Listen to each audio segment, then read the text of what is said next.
Welcome to All Clear Firefighter Wellness, where we seek ways to improve ourselves and those around us and light our fire within. I'm Travis. Good to have you with us here on All Clear. Got a returning friend of the show. We've got Mr. David Nathanson, and we're going to call you Nate. What's happening, my friend? Hadn't seen you in a while, and boy, you've been up to a lot. Why don't you tell us what's going on and maybe introduce yourself to those folks that don't know you? Well, thank you. And first and foremost, really honored to be back. Loved the conversation. Went back and reviewed what we talked about. So important and so impactful what you do. And so thanks for having me back, and Happy New Year, Merry Christmas, and whatever for everybody listening and yourself. So you're right. I've been busy. Was able to join an amazing organization that's headquarters of Rogers, Arkansas, but is a national organization that focuses on veterans and first responders. It's called Sheepdog Impact Assistance. It truly is an organization that exists to empower our sheepdogs, using the term from David Grossman's book, The Protectors of the Flock, to really encourage them to get off the couch, to get involved, to stay involved, to take care of themselves, and to live quite possibly the best version of themselves now, tomorrow, forever. We do that through three pillars, and these pillars are really important how they're executed, but they don't have to be executed in sequence. The get off the couch pillar is what we call our outdoor adventures. We take men and women who are first responders and veterans, and we take them all over the country, and we get them back against their brothers and sisters. We get them doing some pretty amazing things. So if you think about it, we've probably done it. Skydiving, scuba diving, surfing in Hawaii. We do snowmobile riding in Yellowstone. We do spelunking. We do razor riding, horseback riding. You think it, we do it.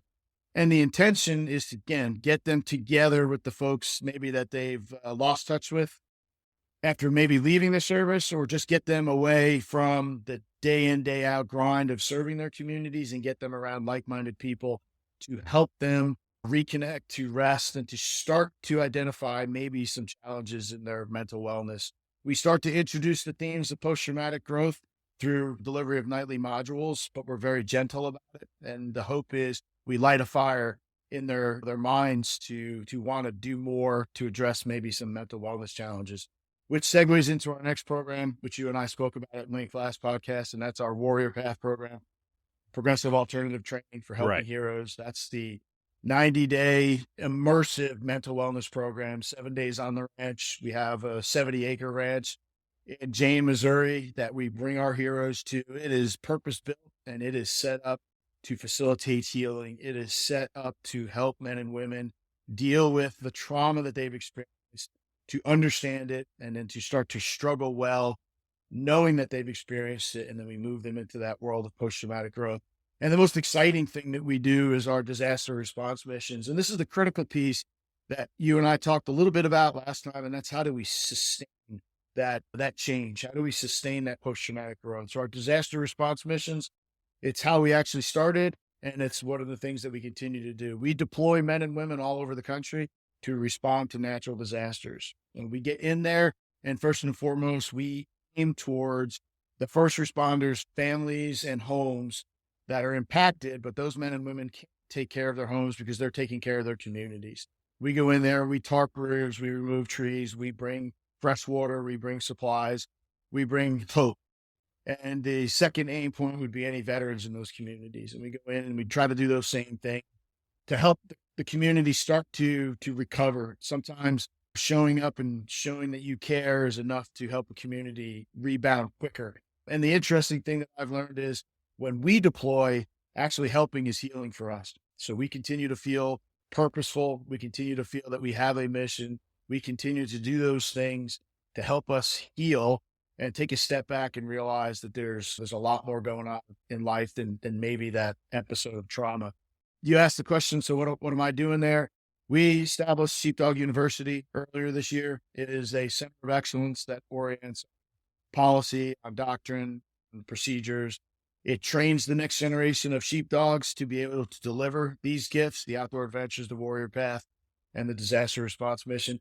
And it just makes sure that we are self-sustaining into the future, because this requirement to heal our nation's sheepdogs is going to continue in perpetuity. And we just want to be around to meet that demand.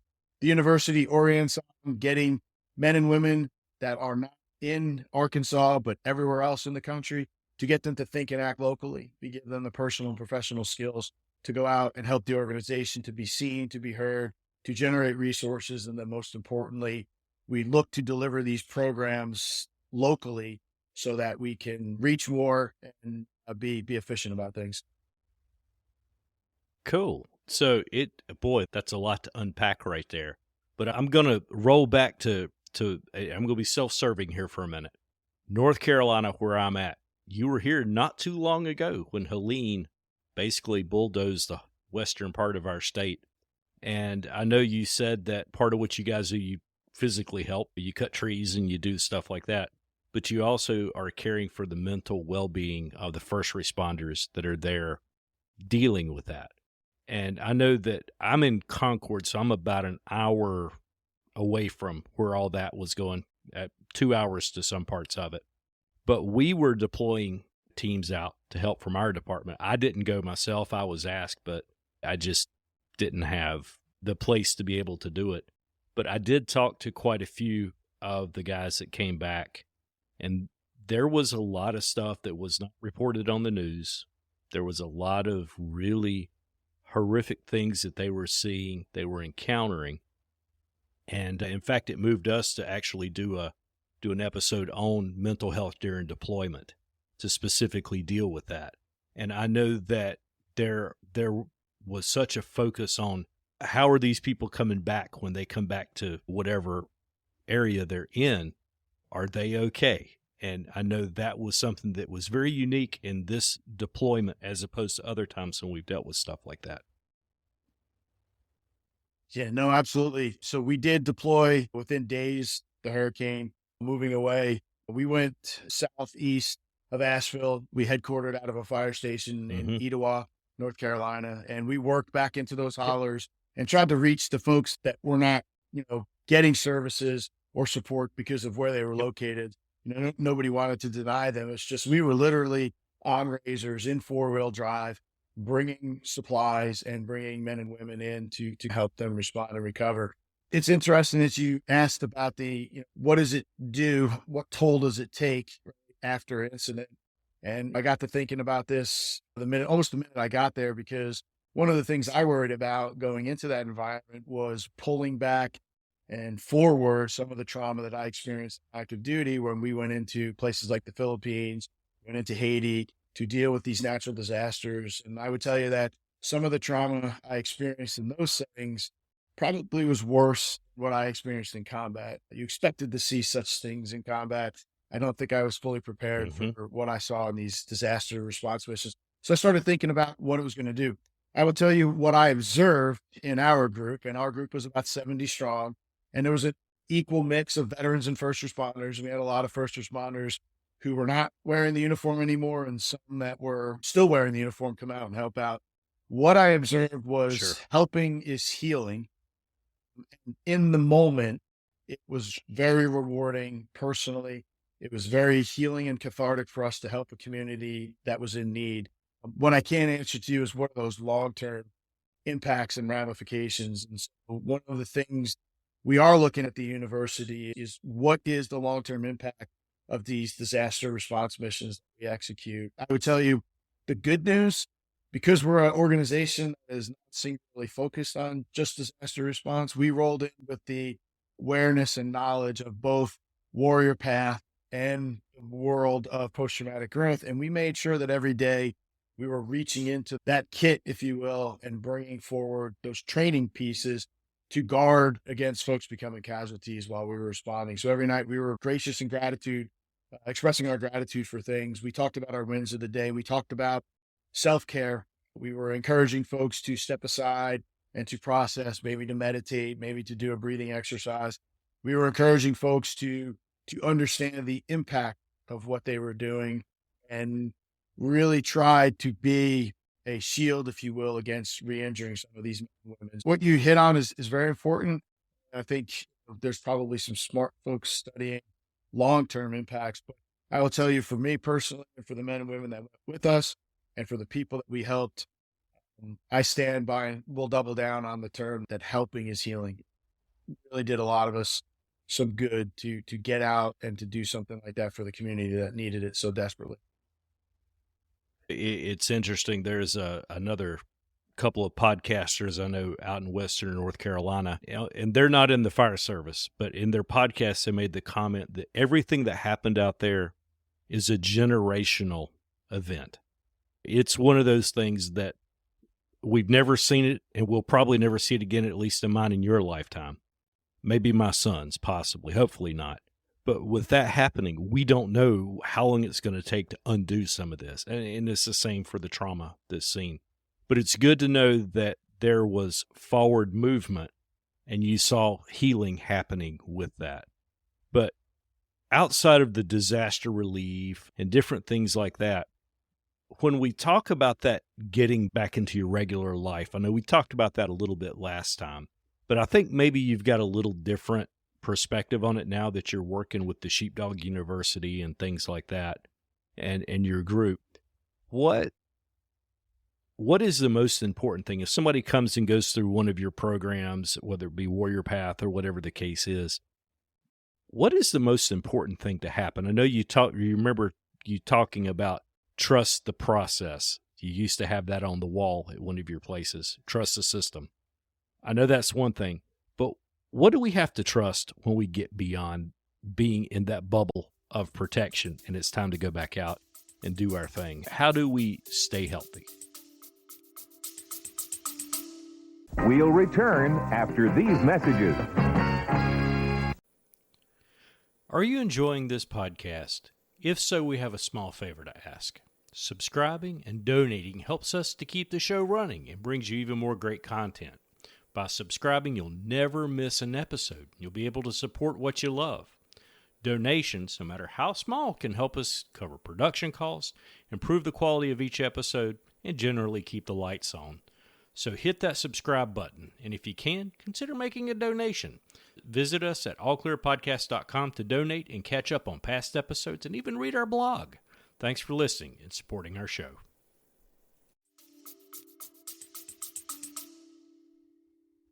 Again, it starts with trusting that process. It starts with having trust to the men and the women to your left and your right who went through that program.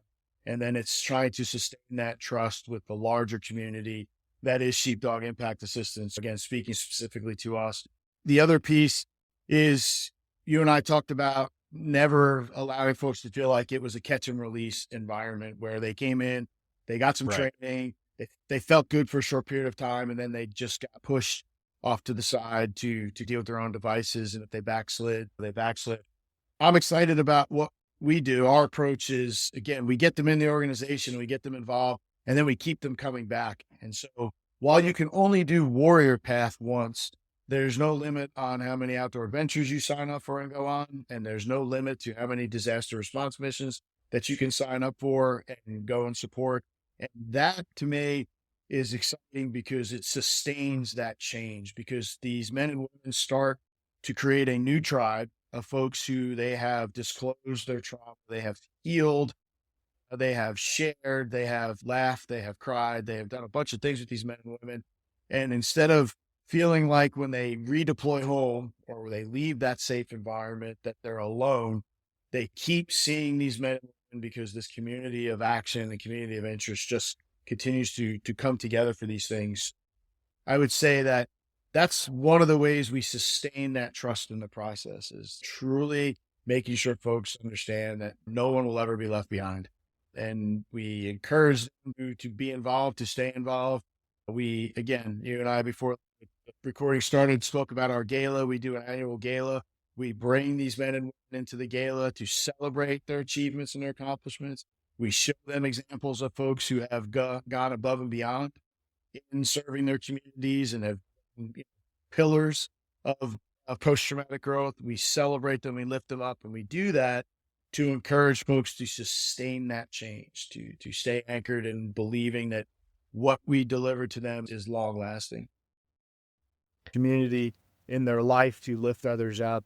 We celebrate those that have emulated our principles of post-traumatic growth in amazing ways. And we try to inspire the newcomers to the fold, if you will, to sustain that transformation, to continue to be the best possible versions of themselves. And we try to generate that trust by showing them examples of what it looks like to successfully transcend trauma, to struggle well, and to get back out there and be an impactful person in your community. So that's some of the ways we help folks stay continued, or not continue, but keep the trust alive that what we deliver to them in our training it works. It'll continue to work. Just believe in it and just continue to do the work.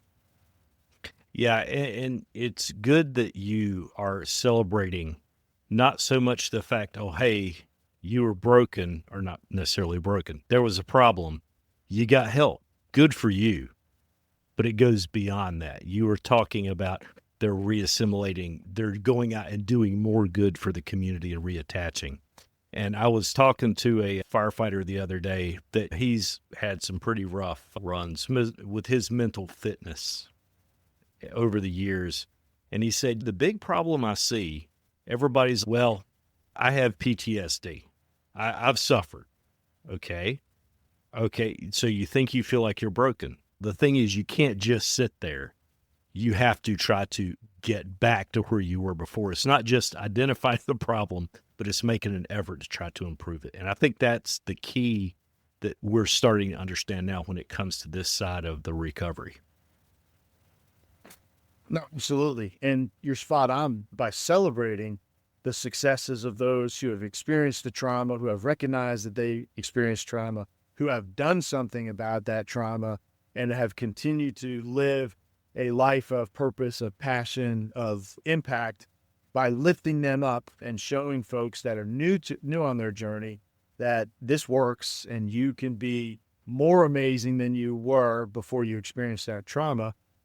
I think there's something to that, and it's wonderful to see an execution. And it's an event that, there's not really a dry eye in the house. Everybody is very emotional about it. And you really just feel like, okay, here is how you prove to people that what we're offering works. Right? Because some of the men and women that we celebrate were just like you don't like the term broken, but they were as injured as you could ever imagine. And you see them up there and you hear their stories of resilience. You hear their stories of personal growth. You hear their stories of demonstrating a level of strength that is just eye-watering. And then you start to realize we're talking about all the things they did after they served or after they might have been involved in a heroic incident. To me, if you can't get behind what we're trying to deliver, if you can't trust the process after seeing those men and women, then maybe you need a higher level of care. But more importantly, I think that most people walk away going, wow, that's incredible. I know I did. Last year, I was crying like a baby because I was like, I cannot believe these men and women survived what they survived and went on to do just eye-watering things after trauma. Yep. Survive and thrive. Those are the two things I think that we all try to get back to. But one of the things at our organization that we've talked about over time, from a leadership perspective, there's two sides of it. Number one, how do you ask for help? If you realize that you are having a problem, how do you ask for help? Because we're all big, tough guys. We don't cry. We don't have problems. We can do anything, but ask for help when we need it. So that's the first thing. And then also from a leadership perspective, how do you offer help when somebody asks for it? Those are two things that you're probably better geared for that than I am as someone who's more in touch with the mental health side of things. But if somebody comes to me, how do I help them and how do I ask for help? Yeah, and with your permission, I'll answer what will be easier for me, and that's how to Go offer for the it. help than it is to how to ask for the help, because it took me a really long time to ask for that help. And when I finally did, good Lord, I'm thankful that I did. The most important thing a leader can do when they're offering help, first and foremost, is to set conditions for a conversation to meet that person where they're at. Don't try to project an understanding of where they're at. Don't try to think that you fully understand what they're about to share with you.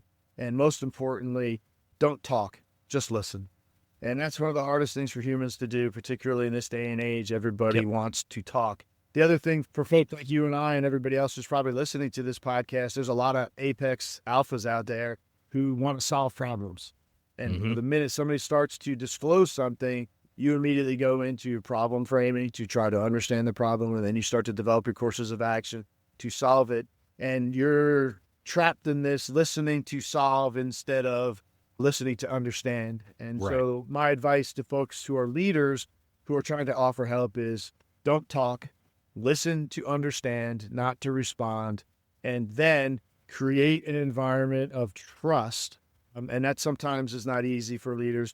And the technique that I use is I disclose a little bit when it's my turn to respond. I disclose a little bit about the things that I experienced and the moment in my life where I realized I was injured and that I needed help and what it felt like for me, and how when I looked to my left and my right and I asked for help, how many people were there ready to give it. And that's the thing that I think a leader needs to do, is to identify with the resources that are out there, to encourage, don't try to push, just encourage. If they have personal experience with these programs, share a little bit of personal perspective on it, and then just be there to be a resource enabler. It's very difficult for a leader who cares about their men and women to not immediately try to solve every problem they're confronted with. A little humility to understand there's probably some things that you're not ideally suited. So again, awareness, create an environment of trust, a little bit of disclosure, but most importantly, listen to what they're saying to you to understand what it is they're trying to work through so that you can direct them in the right direction. To your question about how do you ask for help, that one, it is hard for me because for most of my adult life, I never asked for help, never wanted help, and didn't even realize I needed it. I would say the best way to ask for help starts by looking in the mirror and realizing that you need some help. And then understanding that the awareness is not a sign of weakness, it's a sign of growth. And understanding that true courage, right? We talk about this all the time in the first responder world, in the military world, when we talk about bravery is not a condition of no fear. Bravery is a condition of being afraid but acting anyway. I remind folks that when you are asking for help, you, in my opinion, are demonstrating courage beyond what is normally understood as true courage. Understanding you need help and asking for it is, to me, a definition of extreme courage, because you're afraid, you're afraid of judgment, you're afraid of shame, you're afraid of personal or professional impacts of admitting that you have an injury. Sure. Yet you ask for the help anyway. So the asking for help is, again, look in the mirror, understand that you are injured, and then understand that it takes extreme courage to ask for that help. And then the last piece is follow through with the decision to seek help. And there's nothing wrong with trying to address your mental wellness, just like there's nothing wrong with looking at yourself from a physical fitness perspective and saying, I need to lose a little weight, I need to run a little bit more to go a little greater distance, I need to maybe do some more push-ups or pull-ups to create that upper body strength to be successful at work. It's the same thing as far as I'm concerned, right? And I have some challenges in my mental wellness. I'm going to go do something about it. So I did directly answer your question because I think I shared with you on the last podcast, I didn't ever ask for help until somebody came to me and said, how are you? And I gave them the standard brush off answer, and he stopped them in my tracks and he said, no, Nate, how are you really? And then he proceeded to share with me that he discovered he was not okay and what he did about it. And he recommended that I at least consider it. And he sent me some links and some information. And then he just sat back and watched me come to the realization that something needed to be done. Yeah, and I think that's a big part of leadership, is knowing how to ask people, how are you doing today? Sometimes just a few words can make a huge difference in how people introspectively look at their own situation. Yeah, I'll be the first to admit I'll blow it off. Yeah, I'm good. Or are you really good? And my boss will do that every now and then. And it'll make you think for a second. Yeah, there's a lot that I think we're going to continue to unpack over the next several decades as we work toward understanding mental fitness and well-being as we vets, first responders, even had a friend of mine who's a building inspector that got deployed out to the western part of the state to assist in doing building determinations, what's safe, what isn't. And he said he was rattled a little bit when he came back, and we talked about it. Granted, it's a whole different world than what happens here, but at the same time, all humans have to deal with this on some level. And it's good to see that you guys have so many cool things going on. So now with Sheepdog Impact, I know you guys have got a ton of stuff going on. Go to your website. It's amazing. But I guess my question is, what resources do you guys have available right now? If somebody's listening to the podcast and they want to find out about Nate and Sheepdog University and Sheepdog Impact and all that fun stuff, what resources do you guys have out there right now? I think the primary tool is what most folks use these days, right? That's a forward-facing social media page. That's a website. Go there and check out what we've got going on. The resources are plenty in terms of opportunities to get off the couch, to move into a world of post-traumatic growth, and to continue to serve. We have, one of the things we're most proud of is we have a 70-acre ranch in Jane, Missouri that is purpose-built.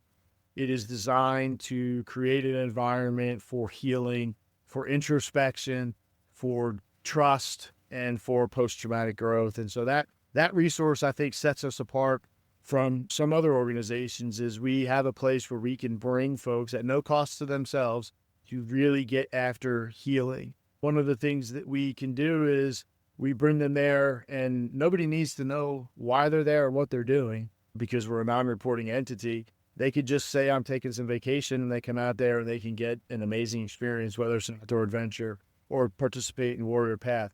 So Heroes Ranch is a huge resource as far as I'm concerned. It's unique, it's amazing, and you can't help but feel impacted by your time there. On the ranch, we have the things that we use to support our healing modules. There's Highland coos running around it, which who can't look at a Highland coo and not smile because they're like the most cutest thing you've ever seen. We've got horses to enable equine therapy. We allow our veterans and first responders to interact with those animals, to understand how to regulate themselves, because the horse will tell very quickly if you are incongruent. So we've got horses, and then we've got lodging facilities that are state-of-the-art. We've got a yoga studio. We've got a lot of neat things that they could take advantage of. Our programs, again, those are things that I would consider resources. They're unique amongst the community, and we'll take veterans and first responders around this great country of ours to do some pretty amazing things. Snowmobiling in Yellowstone in the winter, surfing in Hawaii in the spring and the summer. We went to Mount Rushmore this year, and we gave couples an opportunity to heal together. So unique amongst the community is we recognize that it's not just the person who serves who experiences a trauma, but that family member as well. And so we brought families, husbands and wives, to Mount Rushmore to go through a outdoor adventure together, to allow the family to understand, first and foremost, what do we mean when we say post-traumatic growth? What do we mean when we say struggling? What do we mean when we talk about life with purpose and passion after maybe service is over? So that, again, I think that's a resource. We draw heavily from the vet centers. We have a unique relationship with the vet centers that fund some of our programs. I would encourage folks to take a peek at the website and just start clicking the links. There's just a wealth of information. What I'm hoping to stand up in the university world is places where folks can go for information. So you talked about how do you ask for help, or how do you as a leader deliver help? I'm working to create what I'm calling a toolkit, if you will, to help identify resources available and to identify talking points, a conversation shell, if you will, to help have that hard conversation. We did this for years in the military. We were confounded by the suicide epidemic, and so we didn't know how to address it. So we created this leader's guide to talking about suicide. Very soon, we will have a leader's guide to talking about post-traumatic stress, talking about what programs are out there. The leader's guide will also touch on some of the other things that go hand in hand with post-traumatic stress, that TBI, that traumatic brain injury, or maybe there's a dependency on alcohol or other behavior that is high risk. We want to have resources up there for folks to be able to go and to use to help others get that help. those are some of the things that we try to make available to folks so that they can understand who we are, what we do, and more importantly, how to take advantage of what we do. Yeah, absolutely. And I know you guys are doing a ton of good stuff out there, and it's awesome to see that it's not just a thing that happens in the South. Anybody, anywhere in the country can benefit from it. And it's also good that you're addressing leadership, because sometimes if we don't have full buy-in from the leadership of our organizations, whether it be the fire service or police department, EMS, even the military, if there's not buy-in on these topics, then it will never progress. But I think we're starting to see forward movement as a whole among people that do crazy things in life, and we're getting there. And it's because of people like you and organizations like Sheepdog. It helps us see that there's always opportunity for change and to get help. David, what's the website if they want to go check you guys out? SDIA.org, Sheepdog Impact Assistance.org. I encourage them to go take a look. There's lots going on there. And again, take a look at us. So we have Facebook, obviously Instagram. There's where we try to capture visually the impact that we're making on the community. And there's always something being shared. That's also where folks can go and take a look at the opportunities to get involved. We do fundraisers. We just finished our Gauntlet of Gratitude. It was a 30-day virtual physical challenge where we encourage folks to get out and walk, run, row, whatever. And again, raise some awareness, raise some resources for the community, so they can go take a look at that. It'll be all over Instagram and Facebook. It's the need is so great, and I think we're just starting to understand just the tip of the iceberg and about how many folks, men and women, who have served have been impacted from trauma. And we talked about it on our last podcast. They came to that service with childhood trauma. The service experience maybe accelerated or exacerbated that trauma. And now you have a man or a woman who's returned to society. They're not sure what to do and where to go. And so I would encourage folks to jump on the website. There's lots of information on there. There's tons of people that you can get in contact with. Just like on the last podcast, I'll tell folks 24 hours a day they can hit me up at my work email and I will get back to them. The men and women who are supporting what we do are some of the most amazing men and women I've ever met in my life. They are truly in this for all the right reasons, as that is to make sure that the sheepdog of this country understand that we appreciate what they went through, we appreciate who they are, and we truly want them to live a life of purpose and be the best possible version of themselves. When you talked about survive and thrive, we are all about going beyond that normal baseline and helping them be the best possible version of themselves after. Again, encourage listeners, SDIA.org, give us a check, sign up. Veterans, first responders, sign up. Our programs are very unique. They're very impactful. I can say that with confidence because I've gone through every single one of them and participated in a disaster response mission. Every one of them has made me, I believe, a better man, a better husband, a better father, a better grandfather, and I'd like to believe a better citizen in my own community. And at the end of the day, that's what I think all of us are hoping for, is that better communities, better states, a better United States. Yes, sir. With our podcast, we've got our tagline, and you'll always hear me say it at the end, light your fire within. And that's our mission too. We all need to improve, whether it be our physical conditioning, our mental conditioning. Heck, it could be our finances. There's so many things we all need to improve on, but we have to light that fire to start it. And this is a good way to reach out and let people know that our mission is not so different than what you guys are doing. But Nate, it's so awesome to have you with us today. Hopefully you'll come back again in the near future and regale us with more of your tales of surfing in Hawaii and all that fun stuff. But it ain't near as exciting here in Charlotte, but what can you do?